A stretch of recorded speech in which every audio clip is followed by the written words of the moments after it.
Ele é um comunicador por excelência, professor, jornalista premiado, já trabalhou para José Dirceu, José Serra, Marta Suplicy, Marina Silva, entre outros. Analista político, é responsável pelo blog do Alon, que está no ar há 11 anos. Estamos falando justamente de Alon Feuerwerker, o convidado de hoje do presidente da Assembleia Legislativa, Fernando Cabeça. A carreira de Alon Feuerwerker começou na Folha de São Paulo. Fui editor de economia, de opinião, de esportes e secretário de redação. Comandou a agência Folha e o extinto jornal Folha da Tarde. No Brasil Online, foi editor executivo. No UOL, diretor de desenvolvimento e atendimento, diretor e vice-presidente comercial. Entre 2004 e 2005, foi subchefe de assuntos parlamentares na Secretaria de Coordenação Política e Assuntos Internacionais da Presidência da República com o ministro Aldo Rebelo. Em agosto de 2011, recebeu o prêmio Engenho de Comunicação como melhor coluna política da imprensa. Olá, querido telespectador da TV Assembleia que nos prestigia no nosso Discussão Nacional. Hoje vamos ter a honra de conversar com um premiado jornalista nacional e internacional, correspondente do Oriente Médio, um grande especialista sobre esse tema, vai nos ajudar a compreender uma das mais intrincadas regiões do planeta, que longe de ter um problema localizado e regionalizado, hoje exporta esse problema para todo o mundo. Vamos entender melhor no nosso Discussão Nacional. Alon, uma honra muito grande em ter um jornalista como você. Obrigado por ter aceito o nosso convite. Você sempre tão disputado aí pelas redes de televisão. Veio aqui prestigiar a nossa TV Assembleia. Uma honra estar aqui com você. Muito obrigado. O prazer é meu, presidente. Alon, a questão do Oriente Médio, no final do século XIX, aquela região hoje da Palestina, Jordânia, onde hoje está Israel, Líbano, Síria, como é que era ocupada esta região e como isso veio se desenvolver na partilha que atualmente se encontra por lá? Bom, aquela região do mundo era uma região dominada pelo Império Otomano ali no final do século XIX. O Império Otomano era o Império Turco. E na Primeira Guerra Mundial, que foi de 14 a 18, 1914 a 1918, o Império Otomano perdeu a guerra. Então ele foi... Aquelas colônias, aquela área que ele dominava foi repartida entre as potências vitoriosas, principalmente Inglaterra, o Reino Unido e a França. Então se criaram esses países que hoje são a Jordânia, o Iraque, a Síria, o Líbano. E aquela área que fica entre o Rio Jordão e o Mar Mediterrâneo, ali naquela região do mundo é sempre importante a gente olhar os mapas, né? Porque toda disputa se dá em torno de mapas. Em qualquer lugar do mundo é assim, mas lá é mais pronunciado isso. Aquela região entre o Rio Jordão e o Mar Mediterrâneo ficou sob o controle da Grã-Bretanha, ficou sendo o mandato britânico na região da Palestina. E é aquela região que hoje está em disputa entre Israel, os palestinos, e é uma disputa que já vem há mais de 100 anos e não dá nenhum sinal de que vai ser resolvida no curto prazo. Muito bem, então vamos tentar lembrar aqui, para os nossos telespectadores, gostam muito de história, acompanham. Então, 1453, os turcos tomam Constantinopla, estabelece ali o nosso Império Otomano, inclusive marcou o fim da Idade Média.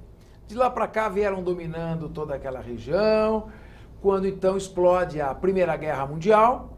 Você tem a Alemanha, o Império Austro-Húngaro de um lado, a Tríplice Entente, França, Inglaterra, a Rússia entrando, e a Turquia, o Império Otomano, melhor dizendo, aliou-se ao lado perdedor. Sim, e o que acontece em todas as guerras, quem perde a guerra, em geral, pelo menos antigamente era assim, perdia territórios. Então, o Império Otomano, a Turquia, perdeu o controle que tinha sobre aquela região e se formaram esses diversos países com fronteiras definidas não por eles próprios, mas fronteiras foram definidas pelas potências vencedoras na guerra, que eram a Inglaterra e a França. Como já tinham feito na África durante todo o século XIX, aquela partilha.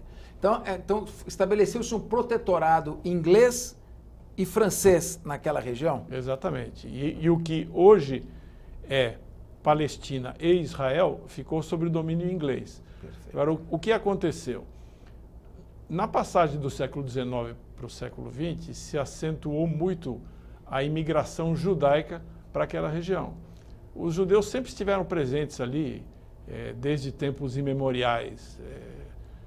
Tanto que as pessoas sabem, por exemplo, que o Império Romano estava ali na época do nascimento de Jesus Cristo, e quem habitava naquela região eram judeus. Tanto que Cristo originalmente era judeu, né, antes de fundar a religião cristã. Aí teve uma grande revolta no final do século I, da era... 70 depois de Cristo? Isso, no final do primeiro século depois de Cristo. E uma grande revolta judaica que foi esmagada pelos romanos, e os judeus se espalharam pelo mundo, né? Só que no fim do século XIX, com as perseguições antissemitas na Europa Oriental, e também com o crescimento do antissemitismo na Europa Ocidental, a gente teria que falar do caso Dreyfus, mas aí nós não teríamos tempo no programa para desenvolver todos esses assuntos. Foi muito perseguido na França. Exatamente. Surgiu o moderno sionismo. O que é o moderno sionismo? É um movimento dentro da nação judaica que coloca como objetivo a recriação de um Estado judeu dentro dos limites da antiga Palestina. Então começou a crescer essa imigração judaica no final do século XIX e começo do século XX, e essa imigração, no começo, o Império Britânico ele foi neutro em relação a isso e até apoiou no primeiro momento, mas com a reação e com a resistência dos povos árabes que viviam naquela região, o próprio Império Britânico começou a tentar desestimular e bloquear essa imigração judaica. Só que ela continuou crescendo por causa, você sabe, nos anos 30 você teve o surgimento e o crescimento do nazismo na Alemanha, o que também estimulou a imigração judaica da Europa para aquela região. E essa imigração crescente, essa entrada crescente de populações judaicas vindas da Europa, acabou criando uma tensão e abrindo uma disputa com as populações árabes que viviam ali, e que é o conflito que se estende até hoje. Quer dizer, então, durante o século XIX, mesmo ali se localizando o Império Otomano dominando aquela área que hoje estão esses povos todos, iniciou-se um movimento na Europa para intensificar a imigração. No caso, emigração da Europa para... imigração para aquela região. E esse movimento foi... Quem foi o criador desse movimento chamado sionismo? Aonde ele foi? Onde ele nasceu? E qual foi o principal trabalho realizado? Olha, o movimento sionista ele teve vários líderes ali no final do século XIX e começo do século XX. O mais importante foi um jornalista austríaco chamado Theodor Herzl, que é considerado o fundador no moderno sionismo.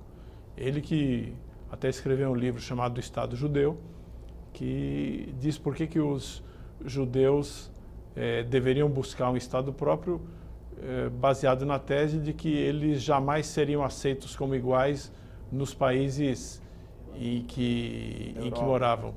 Na Europa, mas não apenas na Europa. Isso tem um detalhe interessante.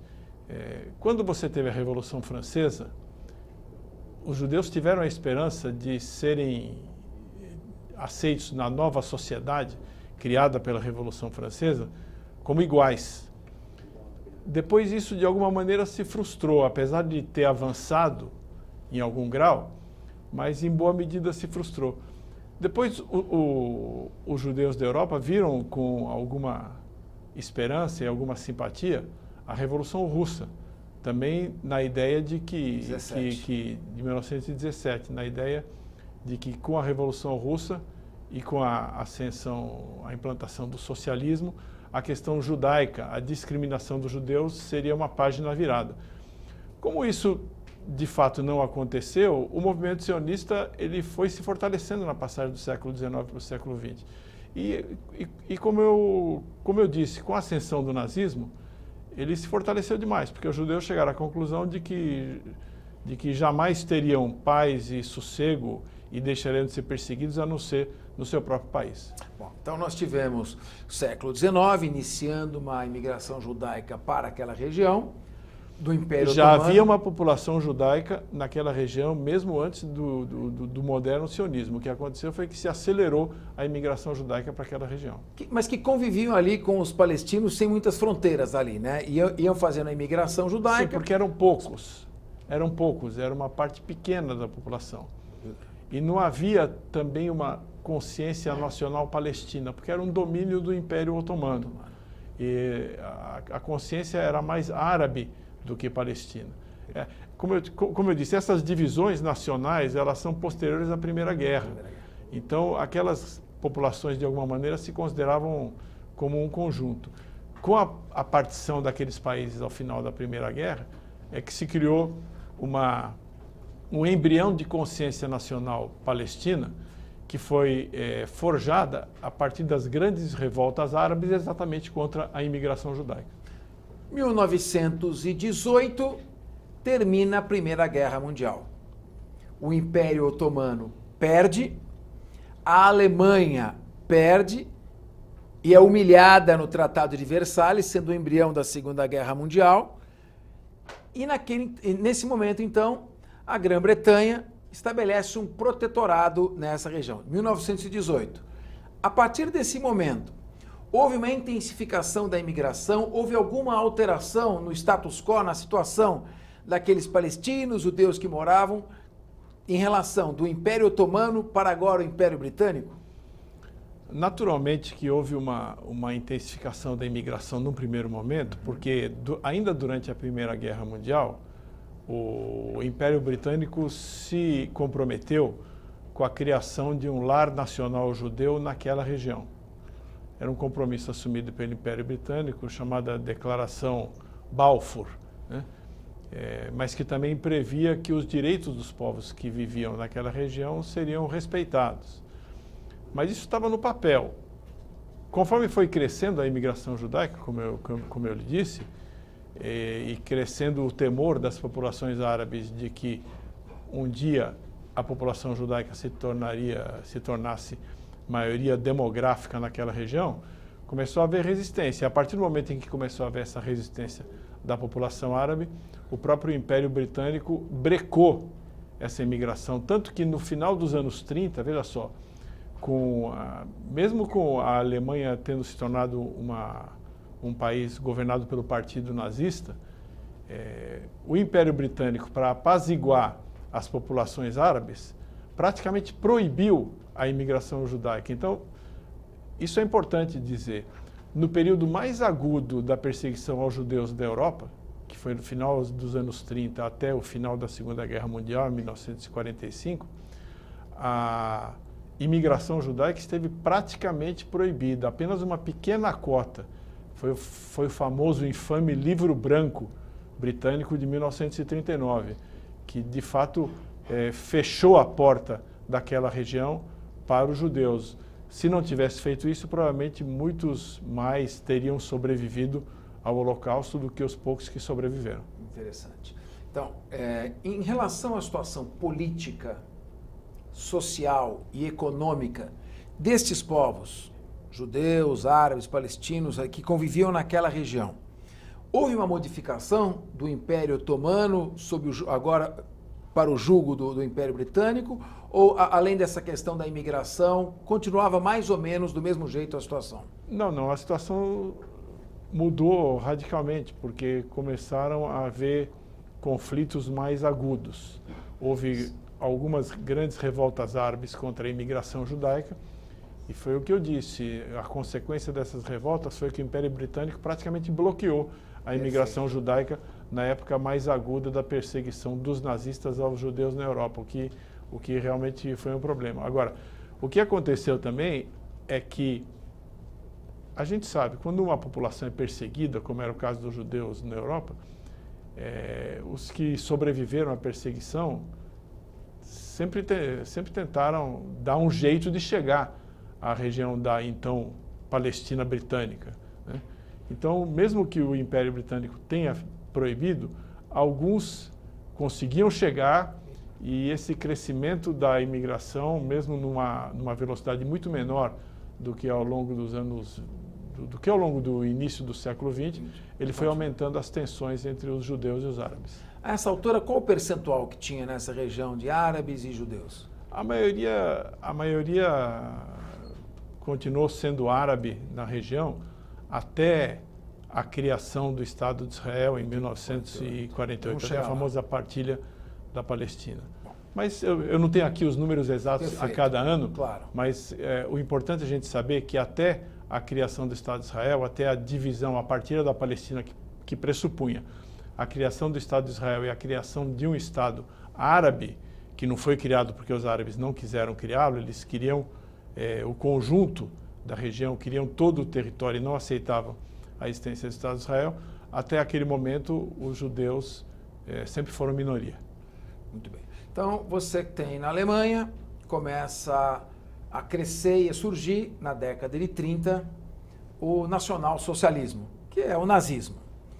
Até estava conversando com o presidente da Confederação Israelita Paulista, que está fazendo 80 anos esse ano, que muitos judeus começaram a vir para o Brasil nessa época, aqueles que conseguiram antever o que ocorreria.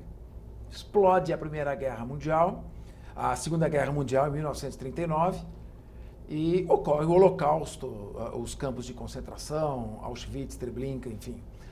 Termina a Segunda Guerra Mundial em 1945, com o Holocausto dando aí na Europa um saldo historicamente dito de 6 milhões de judeus mortos. Como o mundo começa a enxergar as novas perspectivas a partir do Holocausto, dos horrores da Segunda Guerra Mundial, 70 milhões de mortos no total. Qual que é a reação? Como é que o mundo começa a se organizar até a criação da Organização das Nações Unidas? É muito interessante essa colocação, porque hoje, a gente olhando para trás, pode-se ter a impressão de que a divisão da Palestina em 2 estados, um judeu e um árabe, e a criação de Israel foram produto de um amplo consenso. Não foi assim. Mesmo com o Holocausto, havia grande resistência política no plano internacional à divisão da Palestina britânica em 2 estados, um estado judeu e um estado árabe. Então, tem alguns detalhes interessantes. O Império Britânico, na votação da ONU, que decidiu pela partilha, pela divisão do território, o Império Britânico, que era o maior colonizador da época, ele se absteve. Ele não votou favoravelmente à divisão. Sabe, é até hoje curioso a gente dizer isso. Hoje Israel talvez seja o principal aliado dos Estados Unidos ali naquela região. Certamente é o principal aliado dos Estados Unidos naquela região.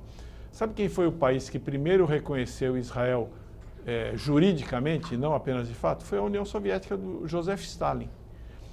Sabe qual foi o país que forneceu as armas para que Israel pudesse lutar a guerra de independência? Porque quando se declarou a independência de Israel e o Estado judeu foi fundado, os exércitos de todos os países árabes em volta, ou praticamente de todos, eles invadiram o novo Estado judeu para tentar impor a vontade dos árabes, que era não haver um Estado judeu e que aquela região toda fosse uma região árabe. Sabe de onde vieram as armas para que os judeus pudessem resistir? Da Tchecoslováquia, que na época era a esfera de influência da União Soviética. Que integrou em 1955 a cortina de ferro, né, exatamente, da União Soviética. Exatamente. Então, é muito interessante a gente notar que a geopolítica daquela época era uma geopolítica diferente de hoje. Não havia consenso e a criação de Israel teve um impulso grande por parte da União Soviética e dos seus aliados. Por quê? Primeiro, porque o sionismo, na forma como ele se estabelecera em Israel, ele era um sionismo praticamente socialista. A gente sabe que teve os kibbutzim, que são as fazendas coletivas. Então, o Partido Trabalhista, que conduziu a criação do Estado e governou o Estado de Israel de 1948 até 1977, primeira eleição que eles perderam, era um partido de esquerda e um partido socialista. Então, em primeiro lugar, a União Soviética via com bons olhos o Estado de Israel porque era dirigido por um partido socialista. Em segundo lugar, como o Império Britânico tinha resistido à criação do Estado de Israel, a União Soviética via Israel como uma maneira de enfraquecer o Império Britânico. Então a gente vê como a situação se inverteu completamente. No primeiro momento, Israel surgia quase como um aliado da União Soviética. Exatamente. Na época. Isso depois mudou por quê? Porque nos países árabes você passou a ter revoluções para derrubar as monarquias. E o exército e forças nacionalistas foram tomando o poder nos países árabes nos anos 50 e 60. Aí a União Soviética não ficou contra Israel para ficar a favor dos países árabes.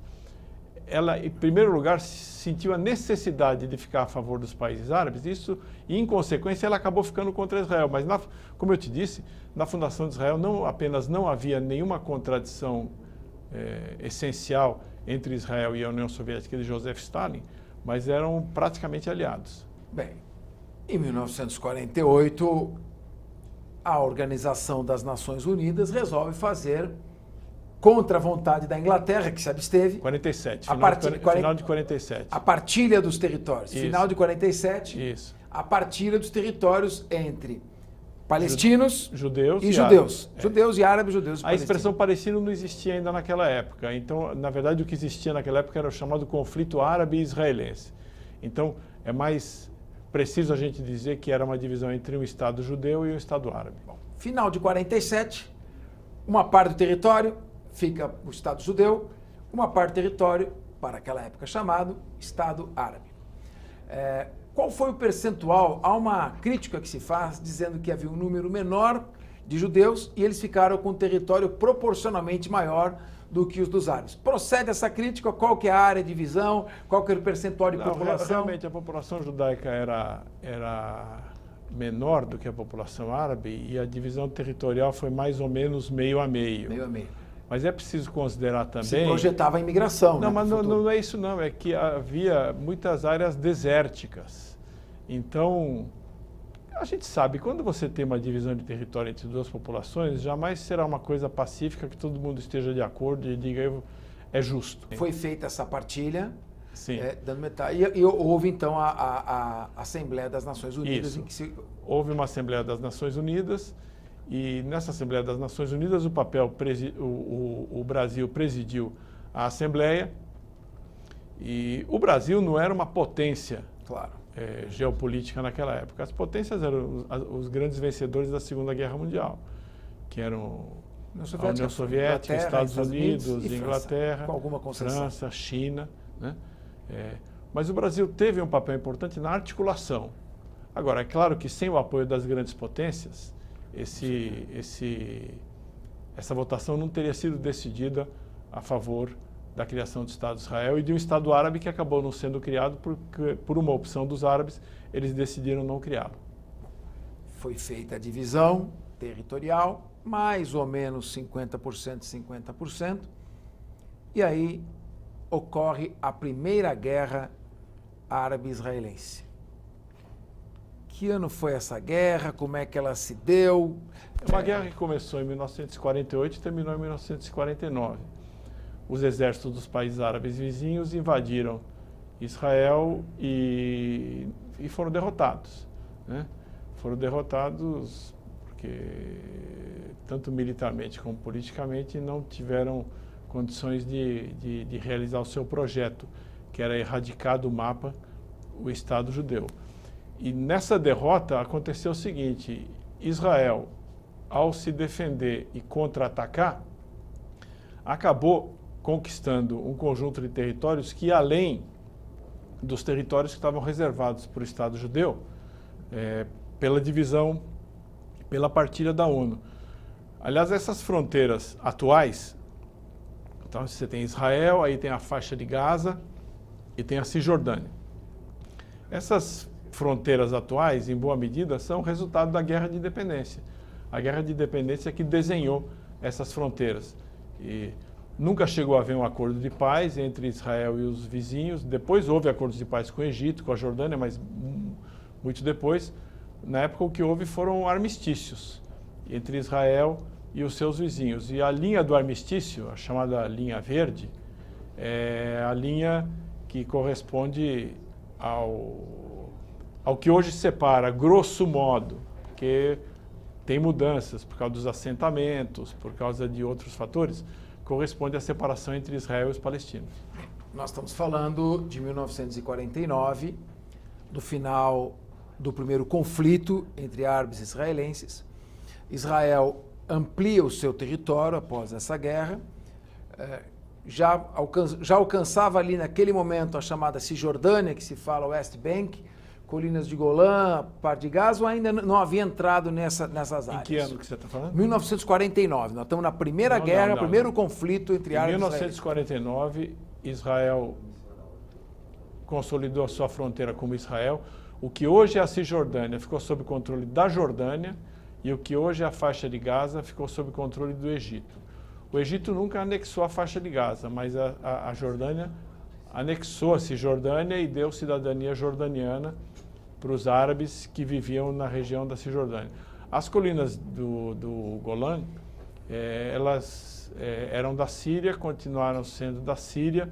Não houve uma mexida nesse pedaço do mapa até a Guerra dos 6 Dias, em 67. Muito bem. Você sabe que na guerra é um conflito muito polêmico e existem versões de todos os lados. O que você diz sobre uma versão que surge de que, na verdade, Israel, por meio de Ben Gurion, começou a anexar propriedades de árabes antes que houvesse essa guerra, esse ataque de 47 que levou a guerra até 49? Isso, você concorda com essa versão? Os dados históricos que te chegam não levam a esta conclusão? Porque sempre haverá uma polêmica num tema polêmico como esse. Veja, você teve a partilha da Palestina em novembro de 47. O Estado de Israel foi criado em maio de 48. Entre novembro de 47 e maio de 48 não foi um período de paz. Já era um início de uma guerra não declarada. Não era declarada porque não havia ainda o Estado de Israel, ele só foi fundado em maio de 48. Mas já era uma situação de beligerância. E nessa situação de beligerância, é evidente que houve, tanto de uma parte quanto de outra parte, movimentos para conquistar território, se não legalmente, mas de fato. A verdade é que esse debate sobre aquela região é um debate que a gravidade do problema está em que, se você olhar, cada um dos lados tem uma razoável dose de razão.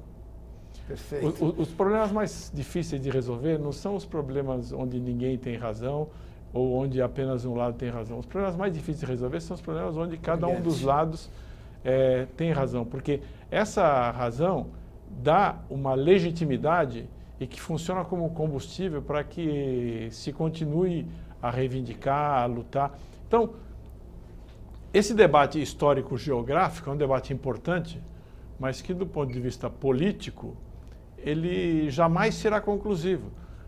Por quê? Porque são dois povos que reivindicam o mesmo território. Então, só tem duas soluções. Ou um dos povos ele consegue subjugar completamente o outro e, eventualmente, expulsar o outro e tomar o controle de todo o território, ou, já que isso, na minha opinião, não vai acontecer, nem os judeus e o Estado de Israel vai conseguir sobrepujar definitivamente as populações palestinas, nem os palestinos, mesmo com a ajuda dos países árabes ou do próprio Irã, não vão riscar o Estado de Israel do mapa. Por isso que eu acredito que a melhor solução ali seria chegar a um acordo onde tivesse um Estado judeu e um Estado árabe palestino, e cada um cuidaria da sua vida e, eventualmente, num futuro próximo ou mais distante, poderiam fazer uma confederação, como em outros lugares do mundo, né? Então, a gente vê que, por exemplo, na Iugoslávia, os sérvios e os croatas e os bósnios chegaram uma hora que decidiram que iam viver separadamente. E para que houvesse paz, eles tiveram que se separar. Na União Soviética aconteceu mais ou menos a mesma coisa.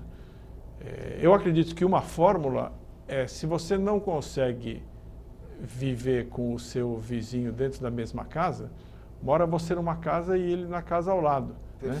Desde que nenhum dos dois queira matar o outro, tomar a propriedade do outro, que é do que se trata esse debate. Muito bem. Bom, nós estamos fazendo um esforço, um resumo histórico, porque esse é um tema que muitas pessoas no Brasil veem, assistem, mas não conhecem na sua origem. E esse é um programa de discussão nacional em que a gente tem um pouco mais de tempo de aprofundar essas questões para chegar nos temas atuais, naquilo que repercute em nosso país, naquilo que repercute no mundo, porque esse é um conflito que, embora seja regional, ele tem consequências mundiais. Por isso nós estamos assim avançando no tempo. Chegamos ao ano de 1967. Ocorre o segundo grande conflito, vamos dizer assim. Terceiro, né? Porque teve um em 1956, que foi a Guerra de Suez. Do Canal de Suez, Isso. a Guerra de Suez. Mas o grande conflito mesmo foi de 67. Que é 67, eu estou resumindo um pouco para a gente avançar. Em 67, já havia aquele clima cada vez mais explosivo de intolerância, de nacionalismos, de pretensões territoriais, de lado a lado. De repente vem Jordânia, Egito, Síria, contra Israel, explode a guerra que leva 6 dias. Qual foi a consequência dessa guerra e como é que isso modificou o panorama territorial daquela região? Essa guerra foi uma guerra muito importante, primeiro porque os exércitos do Egito, da Síria e da Jordânia unificaram-se sob uma única bandeira, comandados pelo Egito, com o propósito, claro, de impor uma derrota decisiva a Israel, né? Então, tem filmes, documentários, livros sobre a Guerra dos 6 Dias, em 1967, que chama Guerra dos 6 Dias porque durou 6 dias, né? É uma guerra muito curta. Aí o que aconteceu? Israel, sentindo-se ameaçado por uma guerra iminente, em vez de travar uma guerra defensiva, decidiu travar uma guerra ofensiva. Então, atacou preemptivamente, para usar um anglicismo aqui, né? Atacou primeiro, e aí os exércitos árabes que tinham se unificado para impor uma derrota decisiva a Israel foram surpreendidos. E Israel conseguiu conquistar a península do Sinai e do Egito. Destruiu os aviões ainda no aeroporto, isso, né? Isso, em terra. Israel conquistou a península do Sinai e do Egito, conquistou a Cisjordânia da Jordânia e conquistou as colinas do Golã da Síria, né? Logo depois da Guerra dos 6 Dias, Israel tomou a seguinte iniciativa. Israel propôs aos países árabes se retirar dos territórios que tinha conquistado na guerra em troca do reconhecimento de um acordo de paz. Israel sairia dos territórios. Israel sairia dos territórios em troca do reconhecimento de Israel e de um acordo de paz. E aí os países árabes se reuniram no Sudão, a famosa declaração de Khartoum, onde decidiram que não iam aceitar nenhuma das propostas, não iam reconhecer Israel, não iam fazer um tratado de paz e não iam colocar um fim ao conflito. E o que aconteceu? As populações árabes da faixa de Gaza e da Cisjordânia ficaram sob controle militar e administrativo e político israelense. Então são essas regiões onde hoje existem os conflitos, tanto na faixa de Gaza quanto na Cisjordânia. Que é onde se fala, quando se fala os acordos de paz, hoje a pretensão da maioria dos países árabes é a volta às fronteiras anteriores a 67, o que era possível se fazer logo depois daquela guerra, naquele momento histórico, né, e social e político e social. Foi feito, então, mudou o panorama. Agora, Israel, com aquele território inicial, mais o da Guerra de 49, um pedaço da Guerra de 49, anexa agora as colinas de Golã ao norte, a faixa de Gaza ao sul, ali a Cisjordânia. A faixa de Gaza não foi anexada, só as colinas de Golã foram anexadas. A faixa de Gaza continuou sendo uma área que Israel não considerava como sua, e Israel anexou também a área de Jerusalém. Então, Israel anexou Oriental, depois de 67, colinas do Golã e Jerusalém Oriental. O resto não foi anexado. Cisjordânia. Agora, deixa eu lhe dizer uma coisa. As pessoas gostam muito de discutir a questão das fronteiras geográficas. Eu, sinceramente, tenho a convicção de que esse não é o problema principal. Eu usei aquela imagem dos 2 vizinhos, né? Se você tem 2 vizinhos que decidem morar pacificamente um do lado do outro, não é um problema tão grave decidir onde acaba o terreno de um e onde começa o terreno do outro, né? Eles vão chegar a algum acordo que seja razoável. Então, se houver um acordo algum dia em que o conjunto dos países árabes decida que aceita a existência de Israel, não haverá maior problema em se estabelecer uma linha de demarcação, uma fronteira entre Israel e um eventual Estado palestino. Tanto que isso, em relação ao Egito e à Jordânia, que são dois países que já reconheceram Israel e fizeram acordos de paz com Israel, você não tem conflitos territoriais. Então, as pessoas, até com razão, porque é uma discussão fascinante, elas se atêm muito ao debate de onde vai passar a fronteira, se vai passar 10 metros para cá, 10 metros para lá. Existe uma solução fácil do ponto de vista das fronteiras, que é o seguinte: onde existe uma maioria judaica é Israel, e onde existe uma maioria palestina é Palestina.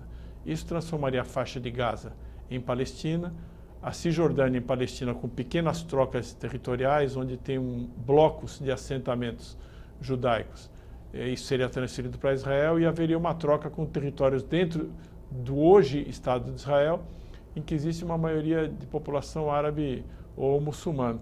O problema não é esse, o problema é se vai haver uma decisão política algum dia desses dois povos viverem lado a lado em termos de paz. Porque se você tem um vizinho que não aceita a sua presença lá, você vai fazer de tudo para enfraquecê-lo e para você se fortalecer. Nós vamos chegar lá. Você tem a Guerra de 67. Em 1973, o Egito tenta retomar os territórios perdidos pela Guerra dos 6 Dias, 67. A Batalha do Yom Kippur, a Península do Sinai. Invade Israel, uma guerra perigosa para Israel. Israel chegou a estar ameaçado nessa guerra, mas depois tem a vitória. Eu agora vou começar a entrar na fase de negociações, de altos e baixos, de idas e vindas. Israel consolida novamente uma vitória em 73 na Batalha do Yom Kippur. O Egito não consegue recuperar a Península do Sinai.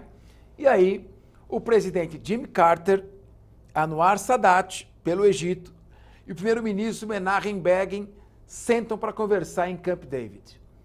Me conta como é que foi esse inédito, até então inédito, encontro e acordo que levou à paz. Como é que foi isso? Israel tinha conquistado o Sinai no ano de 1967, na Guerra dos 6 Dias. Em 1973, o Egito deflagrou uma guerra no dia mais sagrado dos judeus, que é o Yom Kippur, e reconquistou, Dia do Perdão, e reconquistou uma franja ali no Sinai, na beira do Canal de Suez. E do ponto de vista dos egípcios, isso foi considerado uma vitória militar. Do ponto de vista do Estado de Israel, Israel também teve uma vitória militar, porque enquanto os egípcios invadiam o Sinai pelo norte, Israel invadia o Egito, atravessou o Canal de Suez e invadia o Egito pelo sul. E no fim houve uma linha de armistício. Você sabe, para chegar a um acordo de paz, é preciso que cada lado consiga expor um trunfo. O trunfo de Israel era que, se retirando da Península do Sinai, ele faria a paz com o Egito. E o trunfo do Egito era que finalmente tinha feito uma guerra em que eles acreditavam que tinham vencido Israel. Então eles poderiam fazer uma paz honrosa e não uma paz desonrosa. Então, naquele momento, o presidente Sadat do Egito teve assim, uma posição de estadista e encontrou do outro lado também alguém disposto a fazer o acordo. E com o patrocínio dos Estados Unidos, do presidente Jimmy Carter, o Sinai foi devolvido ao Egito. O Egito reconheceu o Estado de Israel, estabeleceram-se fronteiras que até hoje são fronteiras bastante seguras. Hoje está um pouco mais complicado por causa da presença do Estado Islâmico ali na área do Sinai. O Estado Islâmico não é um problema localizado no Sinai, é um problema global, mas o Sinai, principalmente depois da queda do Hosni Mubarak na Primavera Árabe, se tornou uma espécie de terra de ninguém, mas aí a gente já tá chegando muito mais para perto. Já está para frente. Então, 1979, acordo de Camp David, presidente Jimmy Carter coordenando ali, intermediando um acordo de paz entre o Egito, o presidente Anwar Sadat, e Israel, Menachem Begin. Israel devolve a Península do Sinai para o Egito, como você disse, estabelece um acordo de paz, e essas fronteiras, até pouco tempo, vinham sendo absolutamente seguras, e os acordos de paz respeitados. Tanto que o Menachem Begin e o Anwar Sadat receberam o Prêmio Nobel da Paz. E o Jimmy Carter até hoje reclama que ele ficou de fora, que ele participou e não recebeu. Entra a década de 80. Grande esperança. Chega de guerra de 49, de Suez, de 67, de 73. Estamos falando de paz. Foi feito o acordo de paz. Por que que em 1982 tem invasão do Líbano? O que aconteceu? Qual foi o fator complicador e a tristeza que se arrastou aí por toda a década de 80? O problema do Líbano é que ali no final dos anos 60, você teve o chamado Setembro Negro na Jordânia, onde uma boa parte dos palestinos, especialmente a OLP do Yasser Arafat, foi expulso da Jordânia e foi para o Líbano, o que de alguma maneira desestabilizou a situação política no Líbano. E Israel pretendeu resolver essa questão invadindo o Líbano em 82. No fim, teve que se retirar ali na passagem do século XX para o século XXI. E esse conjunto de intervenções externas no Líbano acabou transformando o Líbano num país instável, ele que era um país bastante estável até aquela época. Agora, os acordos de paz que despertaram uma grande esperança, eles não conseguiram avançar o suficiente desde aquela época, exatamente por causa de uma questão fundamental. Se os países árabes e os palestinos reconhecem ou não a existência de um Estado judeu, ou seja, de uma maioria judaica, naquela região do mundo, entre o Mar Mediterrâneo e o Rio Jordão. Esse é o debate até hoje. E o processo de paz não se consolidou, porque para que ele se consolidasse, seria preciso que do lado árabe houvesse um reconhecimento claro e definitivo de que Israel tem o direito de existir naquela região como Estado judeu, e certamente da parte de Israel o reconhecimento de que os árabes palestinos têm o direito de criar um Estado palestino na Cisjordânia e em Gaza. Como não há nem dentro do campo árabe, digamos assim, nem em Israel, um consenso político muito cristalizado sobre o direito do outro de ter o seu país, aqueles processos de paz, eles não se completaram. Então, eles avançaram. Israel tem relações com o Egito, tem relações com a Jordânia, mas existe uma questão não resolvida que impede uma pacificação final, que é essa questão do reconhecimento mútuo da necessidade da existência de dois Estados. Tivemos uma década de desentendimento, de tristeza, de tragédias, sobretudo no Líbano, na década de 80. Estoura a Guerra do Golfo, depois do Saddam Hussein ter atacado o Irã, numa guerra que durou 8 anos, quase toda a década de 80, com 1 milhão de mortos, um grande número de crianças inocentes. Saddam Hussein invade o Kuwait, buscando ali uma saída para o mar. Há uma coalizão dos Estados Unidos, uma coalizão de países, inclusive países árabes, lutando contra o Iraque, que havia lançado mísseis Scud contra Israel. Então, pela primeira vez, não que tivessem lutado lado a lado, houve uma certa convergência de interesses estratégicos entre os países árabes que atuaram ao lado das forças de coalizão comandadas pelos Estados Unidos e Israel, a quem não interessava a ascensão do Saddam Hussein, que inclusive tinha tentado construir um míssil de longo alcance destruído por Israel.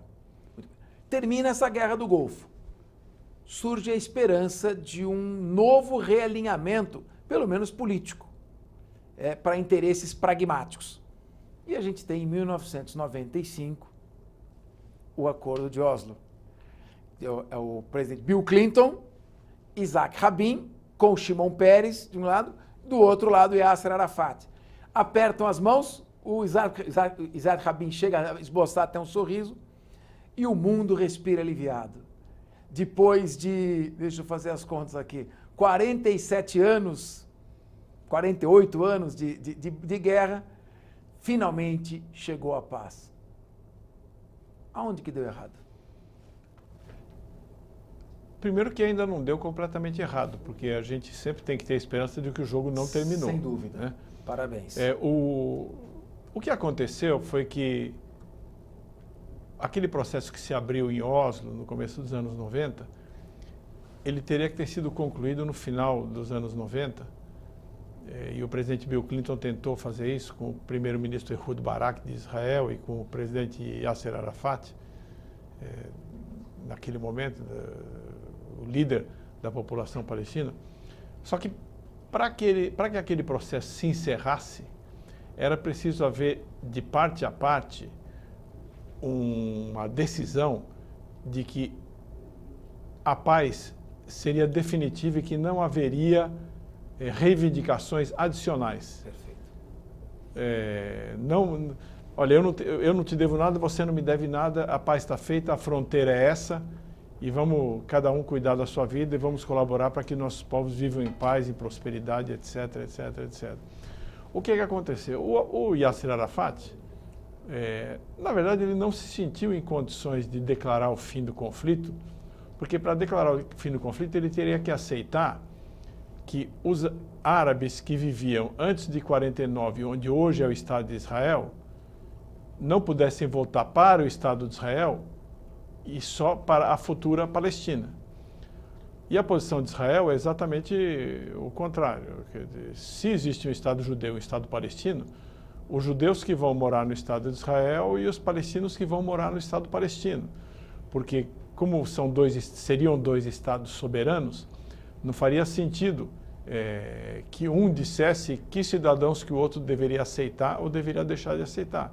Então, isso é o chamado direito ao retorno dos milhões de descendentes de palestinos que moravam antes de 49, onde hoje é o Estado de Israel, que se fosse dado a eles todos o direito de voltar para hoje, onde é Israel, na prática Israel se transformaria em mais um Estado palestino, por uma questão de balanço demográfico. Haveria mais árabes palestinos do que judeus.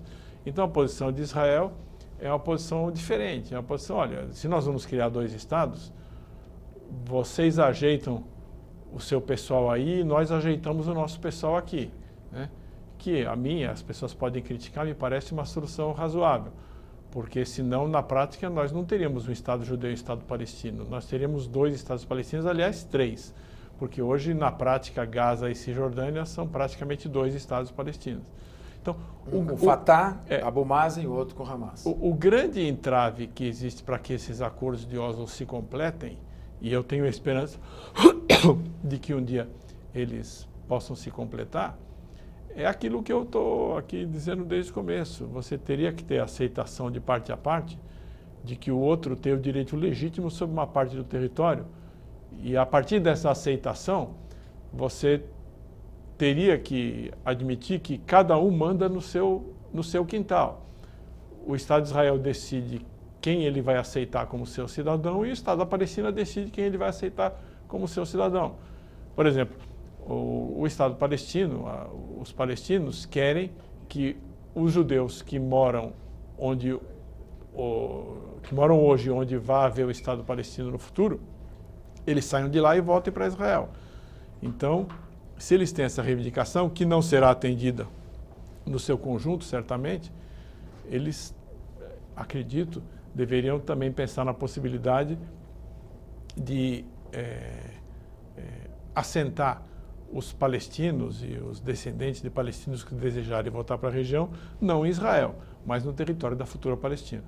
Bem, mal ou bem, o Acordo de Oslo foi celebrado, foi feito em 95, as mãos foram apertadas, havia dificuldades, mas os povos estavam caminhando, pelo menos, para alguns avanços, algumas soluções pragmáticas, pelo menos. De repente, em 1996, se não me engano, um fanático israelense, Yagal Amir, assassina Yitzhak Rabin. Convocam-se novas eleições para o primeiro-ministro de Israel. E Shimon Peres vai liderando as pesquisas. Quando também grupos radicais do outro lado praticam atentados na estação de ônibus, terminal de ônibus de Jerusalém, criam um clima ruim, e quem ganha a eleição não é Shimon Peres que iria completar os acordos de paz, mas Benjamin Netanyahu, que não se vê comprometido mais em dar sequência. Posteriormente, Ehud Barak assume e chegamos ao I-Plantation, que seria a segunda chance para um acordo de paz. Eu já ouvi duas versões. Yasser Arafat não aceitou o acordo e ganhou a pecha de ele nunca perde a oportunidade de perder uma oportunidade. E, do outro lado, eu ouvi dizer, Yasser Arafat recusou o acordo de paz que Ehud Barak não ofereceu, ou seja, que foi só uma simulação. O que aconteceu aí? Não havia clima para que se reconstruísse o que foi perdido em 95? Olha, nós poderíamos passar aqui não apenas esse programa, mas praticamente a eternidade, discutindo os detalhes de por que aquela negociação fracassou. Mas o importante é a gente concentrar na questão política. Havia uma divergência política. Qual que era? Aquela que eu citei aqui. Israel queria, assim, fizemos um acordo, então o conflito acabou. E os palestinos queriam, não, nós vamos fazer um acordo, mas o conflito continua. Então, se é para o conflito continuar, por que vamos fazer um acordo? Né? Então, na verdade, a divergência foi essa. Agora, você, na pergunta anterior, levantou uma questão que eu gostaria de relembrar aqui. Tem muita gente que acha que a questão, a disputa entre Israel e os palestinos é a disputa central que existe no Oriente Médio, que subordina e determina todos os outros conflitos. Hoje se vê que não é bem assim. Você teve a chamada Primavera Árabe, você tem a guerra civil na Síria, você tem hoje a grande contradição entre os países sunitas árabes e o Irã, que é um país xiita, ainda que não seja árabe, que seja persa. Então, na verdade, é preciso dimensionar esse conflito árabe-israelense, palestino-israelense. Ele é um conflito que ele é importante, ele precisa ser resolvido, ele é um foco de problemas no mundo, mas é um assunto que envolve, em primeiro lugar, israelenses e palestinos. Então, ambos têm que sentar e tentar chegar a um acordo, se houver o desejo de chegar a um acordo. Muitos dos problemas que eu acho que a região enfrenta nessa longa trajetória de disputas entre Israel, os árabes e os palestinos, é que as pessoas querem impor um acordo de fora. Não, eu tenho um acordo fantástico, pensei bem, desenhei a fronteira, eu cheguei à conclusão de que eu tenho a solução do problema. Será que aqueles povos que vivem lá, Israel e os palestinos, eles querem mesmo chegar a um acordo no curto prazo? Você levantou uma questão importante. Yitzhak Rabin foi assassinado, assumiu Netanyahu, mas depois de Netanyahu veio Ehud Barak, que fez uma proposta a mais arrojada possível para os palestinos para que chegasse a um acordo de paz. Depois ainda teve Ehud Olmert, que fez uma outra proposta ainda mais arrojada. Então, o problema, não acredito que tenha sido o assassinato de Yitzhak Rabin, porque depois do Yitzhak Rabin ainda teve outros Yitzhak Rabins que ofereceram coisas até mais favoráveis aos palestinos do que vinha sendo oferecido antes, e não se chegou a um acordo. Eu te pergunto, como é que vai ficar esse xadrez que está tornando, inclusive, essa questão Israel e Palestina menos problemática para o mundo até do que dessa proliferação do Estado Islâmico, talvez mais perigoso que a própria Al-Qaeda? Não, o problema Israel-Palestina é um problema muito grave para Israel, para os judeus, para os palestinos, para os muçulmanos. É um problema que não deve ser subestimado. Mas, como eu disse, ele não é o único problema, nem talvez seja o problema central. Tanto que você vê hoje uma polarização crescente entre sunitas e xiitas. Recentemente, aí nos últimos dias, últimas semanas, a Liga Árabe declarou o Hezbollah uma organização terrorista. Foi uma surpresa, porque, teoricamente, o Hezbollah é um grupo de resistência. Visto como grupo de resistência a Israel, o que mostra que a contradição entre Israel e os árabes talvez não seja mais a contradição principal ali daquela região. E veja, do meu ponto de vista, é claro que pode haver polêmica, eu acredito que a posição do Barack Obama é uma posição ponderada em relação a esse assunto, porque se os Estados Unidos e a Europa tiverem que colocar tropas em todos os lugares onde existe conflito no mundo árabe, não vai haver tropa suficiente nem dinheiro suficiente. Então, de alguma maneira, é preciso que os próprios árabes e o Irã, que não é árabe, é persa, cheguem a um modus vivendi, cheguem a uma maneira de convivência pacífica. Isso aí, como no caso de Israel e da Palestina, depende essencialmente das partes envolvidas. Nenhuma solução de fora vai dar conta disso. Bom, por incrível que pareça, já temos uma hora de programa. Eu sou obrigado a encerrar com uma última pergunta. Eu quero fazer uma pergunta otimista. Mesmo com toda essa situação provocada de caos, de terror, pelo surgimento do Estado Islâmico, de grupos terroristas, eu tenho uma perspectiva sempre otimista. Eu vejo assim a vida, eu vejo assim o futuro. Acho que talvez na montanha-russa da geopolítica mundial nós estamos num momento baixo, mas ascendente. Por quê? Porque à medida que vão surgindo novas gerações, há esperança de que os ódios, rivalidades vão ficando cada vez mais para trás. Hoje você vê várias iniciativas, inclusive de jovens, de crianças judias e árabes, palestinas. Quantas gerações ainda você acha que serão necessárias para surgir um ou dois, um de cada lado, líderes volitivos capazes de assumir posições de risco e consolidar uma situação de paz? O tempo suficiente para que cada um dos dois povos se convença de que a única solução possível é um reconhecer o direito do outro. Porque o líder ele não surge do nada, o líder surge de uma consciência coletiva. No momento que essa consciência coletiva for criada, e nós ainda enfrentamos muitas dificuldades, porque você vê, por exemplo, a educação das crianças nas escolas palestinas, os livros de geografia não têm o Estado de Israel. Também em Israel, é preciso reconhecer, tem grupos políticos e grupos sociais que não aceitam a ideia de um Estado palestino. Quando houver em cada uma desses dois povos uma ideia hegemônica de que é preciso conviver com o outro, certamente vai aparecer o líder. Mas o líder também tem o seu papel, então é preciso que haja líderes que ajudem esses povos a chegar a essa conclusão. Foi um programa importante, com muitas informações, inclusive de conteúdo histórico. Nós pretendemos aqui no Discussão Nacional trazer temas internacionais, porque o mundo globalizado está todo interligado. E o que acontece em qualquer parte do mundo repercute no Brasil. Espero que você tenha aproveitado. Tivemos um grande convidado e até o próximo Discussão Nacional.